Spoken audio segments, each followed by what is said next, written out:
सुन लो भाई, अगर आज रात तुमने ये वीडियो एंड तक देखा तो तुम्हें सपना जरूर आएगा। एनाबेल तुम्हारे कमरे की खिड़की पर खड़ी मुस्कुराती मिलेगी। अब अगर हिम्मत है तो आगे बढ़ो। और हाँ, फिल्मीवुड एक्सप्रेस को सब्सक्राइब कर लो, वरना सपना और भी डरावना होगा। अब कहानी शुरू होती है और यकीन मानो ये नॉर्मल हॉरर स्टोरी नहीं है, ये तो हॉरर विद मिर्ची मसाला है। तो भाई हुआ यूं कि मई 2025 में उस कुख्यात एनाबेल डॉल को आखिरकार घर से बाहर निकाला गया। एक पैरानॉर्मल इन्वेस्टिगेटर इसे टूर पर लेकर निकला और कुछ ही दिनों बाद वो इन्वेस्टिगेटर होटल के कमरे में मरा हुआ मिला, अकेला। कोई वजह नहीं, कोई क्लू नहीं, और लोग बोले भाई ये एनाबेल का शाप है। लेकिन ठहरो, ये तो बस ट्रेलर था, क्योंकि उसी शहर में एक मशहूर बिल्डिंग अपने आप जल गई। जेल से 10 खतरनाक कैदी बिना किसी प्लानिंग के भाग निकले। लोग बोले बस ये सब उस डॉल का खेल है, जल्दी वापस बंद करो। अब जरा सोचो, इतने हंगामे के बाद एड और लोरेन की फैमिली ने भी अपना हॉन्टेड म्यूजियम बेच डाला। बोले भाई हमसे नहीं हो पाएगा, टाटा बाय बाय। और ठीक इसके 4 महीने बाद आ गई कॉन्जरिंग सीरीज की आखिरी film, the Conjuring the last rites. अब मैं आपको बताती हूँ, कल रात ठीक 12 बजे मैंने ये फिल्म देखी। थिएटर हाउसफुल, एक भी खाली सीट नहीं। और रात के 3 बजे घर लौटी तो पूरी रात एनाबेल, नन और कॉन्जरिंग मेरे सपनों में घूमते रहे। अब मैं अपना डर आपको ट्रांसफर कर रही हूँ। और सुनो, इस बार पहली बार इंडिया में कॉन्जरिंग बिना किसी कट के रिलीज हुई है। सेंसर बोर्ड ने बोला जो डरना है डरो भाई, हमें कोई दिक्कत नहीं।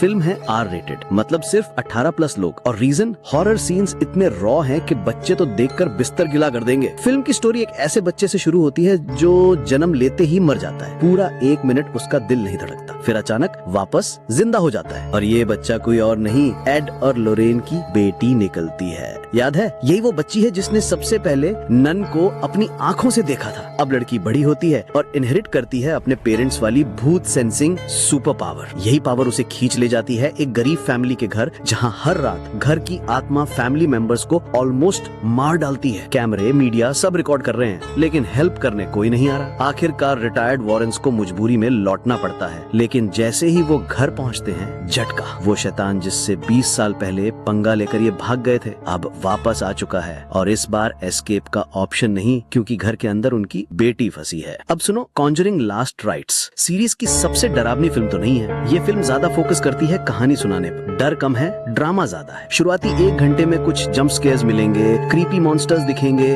डार्क हॉलवेज मिलेंगे, पर डर से नींद उड़ने वाला लेवल नहीं। लेकिन भाई लास्ट 20 मिनट्स फुल पैसा वसूल, वही असली हॉरर एक्शन जो आपको सीट पकड़ के बैठा देगा। एंडिंग थोड़ी वीक है, लेकिन इमोशनल कनेक्शन इतना स्ट्रॉन्ग है कि आंखें नम हो जाएंगी। फैंस को क्लोजर मिलेगा। हाँ, कंप्लेंट ये है कि एनाबेल को बस हल्का सा दिखाया और नन को पूरी तरह इग्नोर कर दिया। मतलब पूरा यूनिवर्स बनाया था, फिर यूज ही नहीं किया। तो मेरी तरफ से कॉन्जरिंग द लास्ट राइट्स को पॉजिटिव्स: 12 साल का इमोशनल कनेक्शन, लास्ट 20 मिनट्स में धमाका और बिना कट वाला Indian release. Negatives: horror scenes basic और यूनिवर्स का यूज न कर। लेकिन सुनो ध्यान से, अगर तुमने 2012 से लेकर अब तक सारी Conjuring, Annabelle, Nun movies binge देखी हैं, तो भाई ये लास्ट राइड मिस करना पाप है। और अगर इस वीडियो को यहाँ तक देख लिया है, तो अब तुम्हारे ऊपर भी एनाबेल का नजर है। बचने का सिर्फ एक तरीका है, फिल्मीवुड एक्सप्रेस को सब्सक्राइब करो, वरना एनाबेल आज रात तुम्हारे तकिए पर बैठी मिलेगी। तो जल्दी करो, सब्सक्राइब दबाओ, कमेंट में लिखो एनाबेल गो अवे, और चलो चलते हैं इस डरावनी राइड के एंड तक। तो भाई कॉन्जरिंग खत्म हो गई, लेकिन डर का सफर अभी बाकी है, क्योंकि फिल्मीवुड एक्सप्रेस हर हफ्ते आपके लिए ऐसी ही कहानियां लाता है जो आपकी नींद, चैन और हिम्मत सब छीन ले। अब अगर दिल करे तो टिकट बुक कर लो, वरना सपनों में तो एनाबेल फ्री डिलीवरी देती ही है। Bye bye,